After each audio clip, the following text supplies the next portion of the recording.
Hi, so today I'm going to be showing you my practical examination and what I've learned within the past semester in fitness and law enforcement. Sorry if this video is bad. In advance, I'm apologizing because I'm using my laptop because my phone has no more storage on it, so I have to resort to my laptop. And yeah, and right hand dominant, just letting you know. So first off, I'm going to show you my interview stance and my reactionary gap.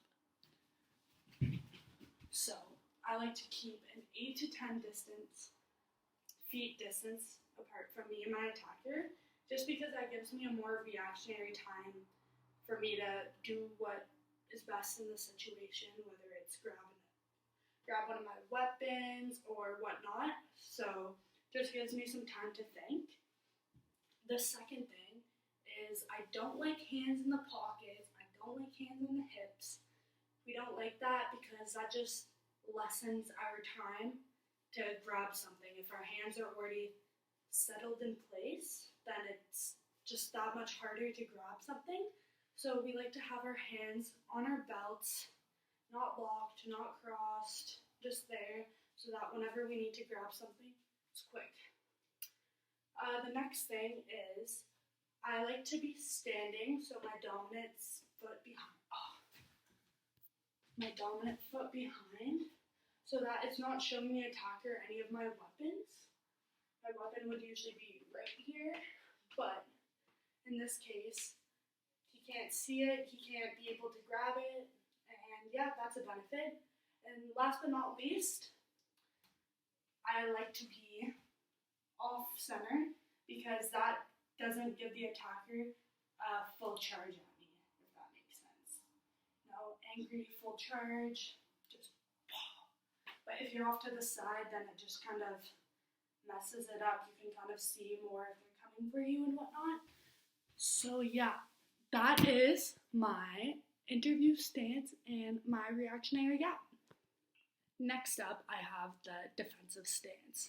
Okay, so I like to have your hands are up in front of your face, protecting your neck and your chin area. So this just gives you the time to push if you need to. Moving up and back gives you again distance and time, and having your dominant hand closest to you so that you're able to grab a weapon if needed. You know, like that. Last but not least, we like to be again to the side so it's not a direct, straight on charge. And we like to use our voices so they know that it's not going to be an easy fight if they want to. So I don't want to scream because my boyfriend's parents are downstairs, but back off, get away, blah, blah, blah. Just using your voice and saying back off and stuff, like just scares them a bit with such the loud voice. And yeah, so that is my defensive stance. Hands up in front of the chin, being able to move, bending the knees so that you're able to move, push forward, backwards, and yeah. Next up, we have the grips for the choke defense. And this is a big one because our main purpose is to avoid the attacker getting in contact with our necks. So there's 3 different grips for that. The first one is the flat palm. That's when your shoulder and your ear come up, and the flat palm just eliminates the attacker from being able to get into your windpipe. Sorry. The second one is the C-clamp. So your hand's kind of like a C, and this is used for when to push away from the attacker. It's good to, if the attacker's like that, it's good to come and use your C-clamp and push away as you face the attacker. The third one is the monkey paw, which is like a mid-C. It's like in between a C-clamp and a flat palm. So it's like a paw. and this is good for pulling away from the attack, or not pulling away, well, pulling away from the attacker. The monkey paw is good for, pulling, and yeah, when you face your attacker. Now we have the back defensive position. So this is on the ground, back a bit so you can see. So instead of lying like this and having the attacker just attack you, this position we want to have a loaded core. So we bring our feet up apart, as tucked in as possible. We lift our head and our chin, so again, saving the airflow and the blood flow and the back of our head, protecting them. And then we keep our elbows in, and again, into the defensive position so that we are blocking and you're able to stay up and can move instead of just being flat out for the attacker. So again, feet in, head off the ground, elbows in. And that's the back defensive position. Next up, we have the bridging. So we get back into the back defensive position, feet spread apart, down, head up, and we're gonna try and move our hips, or we're gonna try and bring our hips as high as possible. So legs in, spread apart,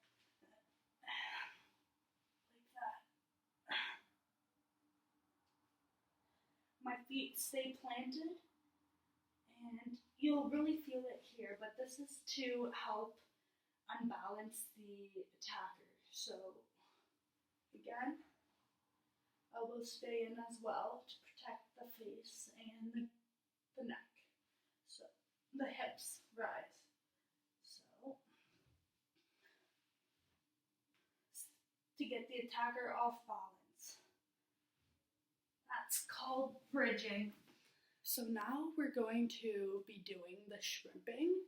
So this is basically a mix between the back defensive position and the bridging. This time I have my attacker with me. It's a heavy attacker. And so yeah, shrimping is basically just being able to get the distance so you have time again away from the attacker, time to figure out what you're gonna do next, get a little air. So yeah, I'll show you this. So usually when the attacker is right beside you, you want to gain that distance. So what we do is we go back into the back defensive position, get our legs, lift, and this time we're going to drop whatever side the attacker is on. We're going to drop our shoulders and just push away so we have that time. So like this, feet stay there and push. So now I have a distance between me and my attacker, and my knee is now able to come in if I need to do so. Just gives you some time and some defense. Now we have the defensive seated position. So in this case, we're always facing our attacker. We're going to have our right knee bent, our left knee also bent, and our weapon side on our dominant hand side so that if needed, can use. So we have that planted right behind you. And then your left hand is your support hand. It always stays on the inside of your knee so that you can use it, or you can use it to block yourself or to push away. The reason why we use this stance is because it's easy to move. And if you need to strike, you can. And yeah, so this is the defensive seated position. Last but not least, we have the rebel kickstand. So if we get back into the position,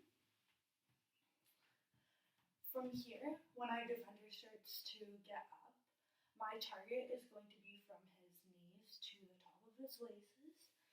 And so what you do in this position is your hands planted behind your weapon.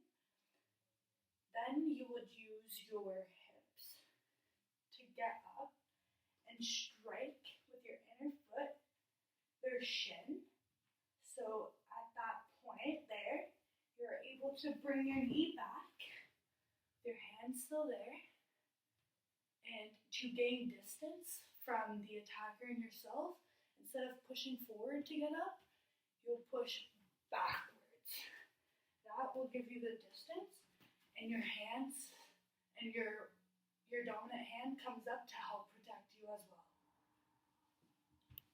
That is the end of my practical examination. Thank you.